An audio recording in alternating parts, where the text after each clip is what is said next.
એવું આપણે એક ભાગ્ય માનવાનું. જેમ નિષ્ણાત ભાગ્ય જાગે આજે જાનમાં કોટી થયા કલ્યા, કે ભગવાન સહજાનંદ સ્વામી પૂર્ણ પુરુષોત્તમ એમના ધારક સંત યોગીજી મહારાજ મળ્યા. મારો બહુ મોટો ભાગ થઈ ગયો, બહુ મારો મોટો લાભ થઈ ગયો.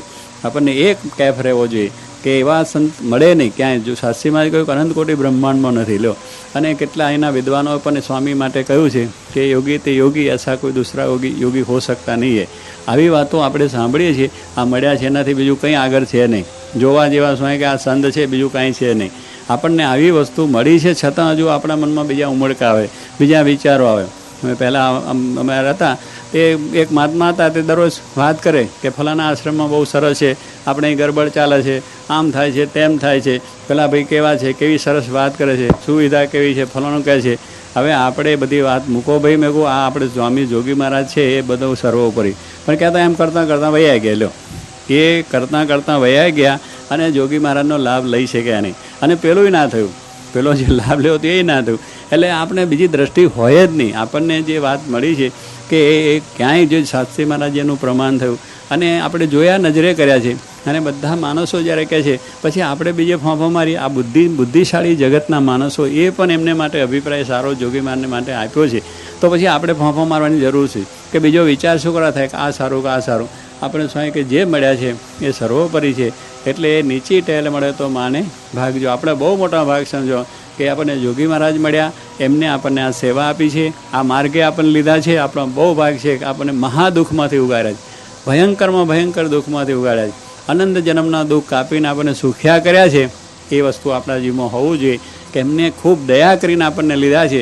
માટે આપણે પણ એવો નિશ્ચય કરવો છે કે એમને રાજી કરવા જ છે, એમને પ્રસન્ન કરવા જ છે. ગમે તે દુઃખ પડે, સુખ પડે, કોઈ પણ મુશ્કેલી આવે, કોઈ પણ જાતનો આપણા પર પ્રહાર, તો પણ એ ભોગે કરીને પણ આપણે થવું છે. અને એમની દ્રષ્ટિના આશીર્વાદથી આપણું કામ થવાનું છે એ પણ નક્કી છે. એ પણ વિશ્વાસ આપણે હોવો જોઈએ કે ભગવાન આ બધું રીતે આપણું કામ કરવાના. યોગીજી મહારાજની દ્રષ્ટિમાં આપણે આવ્યા છે એટલે એ આપણે ગમે ત્યારે આપણું કામ થઈ જશે એ પણ હકીકત છે. એવો એક વિશ્વાસને શ્રદ્ધા દૃઢતા રાખી અને મોટા ભાગે માનવા કે આપણા જેવા કોઈ ભાગશાળી. જોગી મહારાજ ઘણા વખત બોલતા કે આપણે ભાગશાળી, બીજાને ભાગશાળી માનો એ જ મોટી ભૂલ, કે બીજા બહુ ભાગશાળી છે એવું માનવાની કંઈ જરૂર નથી. એના કરતાં અનંત ગણા ભાગશાળી આપણે છે. અનંત ભાગ્યશાળી કે આવા જન્મ મરણના રોગથી આપણને ઉગારી અને ભગવાનની સાનિધ્યમાં મૂકે, એ બહુ મોટી વાત થઈ ગઈ. એ કંઈ સામાન્ય વાત નથી. ત્યારે એવી વાત આપણને આપી છે. માટે બીજા અને આપણે એ પ્રમાણે સમજીએ છીએ એ પણ ભૂલ છે. માટે આપણા જેવા કોઈ નથી તો પછી આપણને કોઈ જાતના મનમાં અસંતોષ ના રહે, અશાંતિ ના રહે કે આપણે જો કરવાનું બાકી છે, જોવાનું બાકી છે, પામવાનું બાકી છે, આ છે તે છે, એ કાંઈ વસ્તુ ના રહે. બધી જ વસ્તુ એમાં આવી ગઈ. જોગી મહારાજની અંદર આપણે બધી જ વસ્તુ આવી ગઈ. ભગવાન શ્રીજી મહારાજે આવ્યા, આનંદ મુક્તોએ આવી ગયા, ગુણાશ્વય ગોપાલ સ્વામી, બધા અવતારો આવી ગયા, અનંત જાતના મહાત્માઓ આવી ગયા, બધા સંપ્રદાય દેવો બધા આવી ગયા.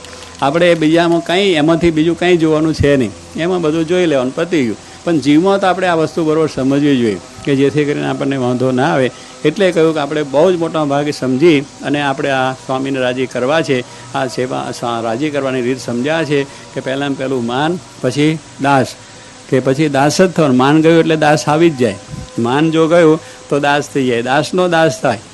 કે ઉદ્ધવજીએ કેટલું બધું માગ્યું કે ગોપીઓના ચરણરજની પડેલી, ચરણરજ ઉડે વેલી ઉપર પડે, વેલા ઉપર, એને હું મારો અવતાર માનું, અવતાર આવે એવું માગ્યું. લો, જો આ મહિમા સમજાઈ જાય તો પછી ક્યાંય માન આવે?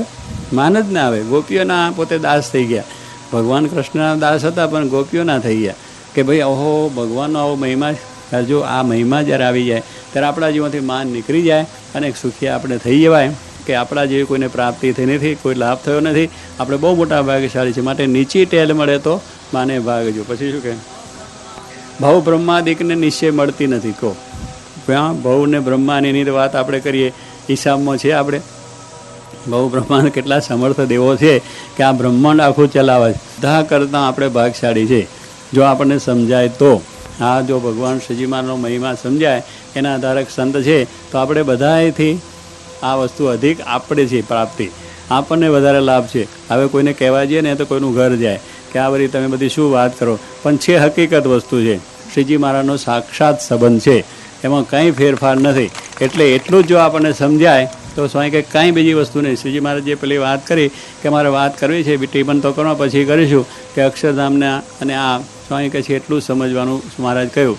કે જે આ પૃથ્વી જળ તેજ વાયુ આકાશ કરીને અક્ષરધામની વાત કરી મહારાજે, પછી એ મુક્તાનંદ સ્વામી કહ્યું કે મહારાજ કે મારે કે એટલું સમજવાનું કે આ અક્ષરધામમાંથી આવેલી મૂર્તિ છે, એમાં કાંઈ ફેરફાર નથી, એટલું સમજો. એ જ સમજવાની વાત કરી. ટીમન પછી કરવાની વાત કરી. આપણે ટીમન પહેલાં કર્યા પછી વાત સમજીએ. પણ કહેવાનું શું છે કે આવી રીતે આ બધું કર્યું. મહારાજને કહેવાની શું કે આ ત્યાં બેસીને પણ એમને પોતાની વાત સમજાય કે તમે આવા ભાગશાળી છો. તો કે મહારાજ કે આવું કોઈને સંબંધ નહીં હોય તો મહારાજે જ કહ્યું કે એટલું સમજવાનું છે, અવાંતર કોઈને કંઈ લાભ નથી. અહીં જે તમે છો એ તમને લાભ છે અને અક્ષરધામના મુક્તોને લાભ છે. અવાંતર કોઈને લાભ છે જ નહીં. આ માટે આપણે બધી ઈચ્છા મૂકી દેવાની, પછી કંઈ બીજી. એટલે ભવ બ્રહ્માદિકને નિશ્ચય મળતી નથી. આ સેવા, આ લાભ, આ પ્રાપ્તિ, આ દર્શન એમને મળતા નથી. એ હકીકત વસ્તુ છે. આ પણ એક મગજમાં આપણે બેસીએ તો પછી આપણે માને ના આવે કાંઈ એનો એને દાસભાવ સહેજે રે. આ મુક્તાનંદ સ્વામી રીત સમજાય. ત્રીજી શી વાત છે?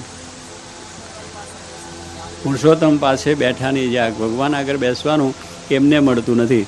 અને આપણે તો જોગીમાન સાથે અડ્યા મળ્યા બેઠા, થપ્પા ખાધા ને પ્રસાદ ખાધા ને કેટલું ખાધું. મહાન ભાગ્યશાળી છે કે ઓછી વાત નથી થઈ ગયા. જબરદસ્ત વસ્તુ છે આપણને, પણ આપણને સમજાતું નથી. એટલે પછી આપણે બીજા ફાંફા મારવાની વાત રહે છે અને અધૂરું લાગે છે આપણને. અધૂરું કજુ અધૂરું કંઈ નહીં અધૂરું. હવે તો આપણે શું કે પૂર્ણ કામ થઈ જ ગયા છે. અધૂરું મનાય છે એટલે આપણને એટલી શાંતિ છે કે હજુ આપણે આગળ વધવું છે એટલા માટે. પણ બીજી પ્રાપ્તિમાં કે આપણે લાભમાં કે અક્ષરધામમાં કોઈ અધૂરું આપણે છે નહીં. ગમે ત્યાં હશે તો એ મહારાજની સેવામાં બેસાડી દેશે. એ હકીકત વસ્તુ છે. કારણ કે એવા પુરુષ મળ્યા છે, એવા બળિયા પુરુષ મળ્યા છે, સમર્થ પુરુષ મળ્યા છે. એ કંઈ આપણે ભૂલી જતા નથી અને ભૂલવાના પણ નથી. એટલે આપણને એ રીતે પોતે બેસાડી દેશે. એટલે એ બધા કરતાં પણ આપણે અધિક વસ્તુ કહ્યું. અને એ વાત આપણને કહી છે કે પુરુષોત્તમ પાસે બેઠાની જાગજો. ભવ બ્રહ્માદિકને નિશ્ચય મળતી નથી. નિશ્ચય પાછો શબ્દ મૂક્યો. એમને આ મળતી જ નથી. એમની પાસે બેસવાની પણ જાય. ત્યારે એવી વાત આપણી પાસે છે તો એને આપણે કેટલો આનંદ, કેટલો કેફ રહેવો જોઈએ.